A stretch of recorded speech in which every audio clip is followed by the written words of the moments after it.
আসসালামু আলাইকুম। সবাই কেমন আছেন? আশা করি সবাই সুস্থ আছেন, ভালো আছেন। খেতে খুব ভালো লাগে, তবে খুব কম সময়ে এবং কম উপকরণে বানিয়ে নেওয়া যায় এমন একটা চিচিঙ্গা ভাজি রেসিপি আজ আপনাদের মাঝে শেয়ার করছি। আশা করছি ভিডিওটি ভালো লাগবে। চিচিঙ্গা ভাজি রেসিপিটি তৈরি করার জন্য এখানে আমি 500 গ্রাম চিচিঙ্গা নিয়েছি। চিচিঙ্গাটাকে আমি খুব সুন্দর করে কেটে ধুয়ে পরিষ্কার করে নিয়েছি। আর আমি কিভাবে কেটেছি, চিচিঙ্গা আমি 2 ফালি করে এইভাবে কুচি করে কেটে নিয়েছি।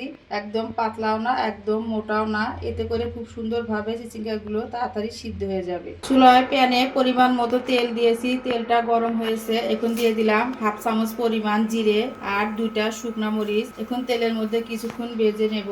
জিরা আর শুকনো মরিচ ফোড়ন কিছুক্ষণ তেলের মধ্যে ভেজে নিয়েছি। এখন আমি কেটে রাখা চিচিঙ্গাগুলো দিয়ে দিলাম। তেলের মধ্যে চিচিঙ্গাগুলো দিয়ে নেড়ে চেড়ে মিশিয়ে নিলাম। চুলা আর হাইতে রেখে চিচিঙ্গাগুলো ভেজে নিব।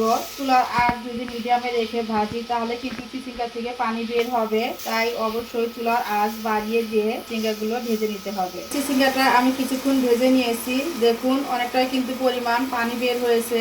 আর ফোড়নে শুকনো মরিচ দিলে চিচিঙ্গা ভাজিটা খেতে কিন্তু অসাধারণ লাগে, খুব সুন্দর একটা ফ্লেভার হয়। এখন দিয়ে দিব 1/2 চামচ পরিমাণ একটু লবণ। লবণটা একটু বুঝে দিতে হবে, চিচিঙ্গাটা কিন্তু অনেকটাই কমে যাবে। দিয়ে দিলাম 1/2 চামচ পরিমাণ হলুদের গুঁড়ো। দিয়ে দিলাম একটা বড় সাইজের পেঁয়াজ কুচি আর 5-6টা কাঁচামরিচ ফালি।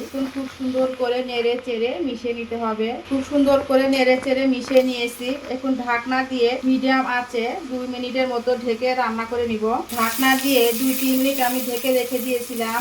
এতে করে চিচিঙ্গাগুলো খুব সুন্দরভাবে সিদ্ধ হয়েছে আর নরম হয়ে গেছে, ভাজা ভাজা হয়ে গিয়েছে প্রায়। এখন আমি চুলার আঁচ বাড়িয়ে দিয়ে নেড়ে চেড়ে একটু হালকা লালচে করে ভেজে নিই। নেড়ে চেড়ে আমি ভাজিটা করে নিয়েছি। ভাজিটা কিন্তু আমার হয়ে গিয়েছে, দেখতেই পাচ্ছেন। এখন আমি সব শেষে এখানে ধনিয়া পাতা দিয়ে দিব। ফ্রেশ ধনিয়া পাতা কুচি দিয়ে দিলাম, বেশ অনেকটা পরিমাণ। এই ধনিয়া পাতা দেওয়ার কারণে এই ভাজির স্বাদ আর ঘ্রাণ দ্বিগুণ বেড়ে যাবে। এই ভাজি দিয়ে আপনি 2 প্লেট ভাত অনায়াসেই খেয়ে নিতে পারবেন, খেতে এতটাই মজা হয়। শুধু ভাত নয়, রুটি পরোটার সাথে কিন্তু এই চিচিঙ্গা ভাজিটা খেতে কিন্তু ভীষণ ভালো লাগে। তো আর বেশিক্ষণ ভাজি করব না, 1 মিনিট ধনিয়া পাতা দিয়ে নেড়ে চেড়ে গরম গরম পরিবেশন করে নেব। ভাজিটা একদম কমপ্লিট। এখন আমি চুলাটা বন্ধ করে দিলাম। ভাজিটা আমি গরম গরম পরিবেশন করে নিয়েছি। ভাজিটা দেখতে কতটা লোভনীয় হয়েছে।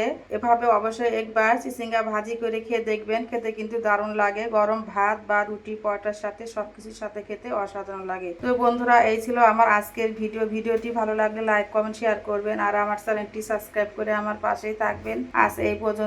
সবাই ভালো থাকবেন, সুস্থ থাকবেন। পরবর্তী ভিডিও দেখার আমন্ত্রণ রইল। আল্লাহ হাফেজ। আসসালামু আলাইকুম।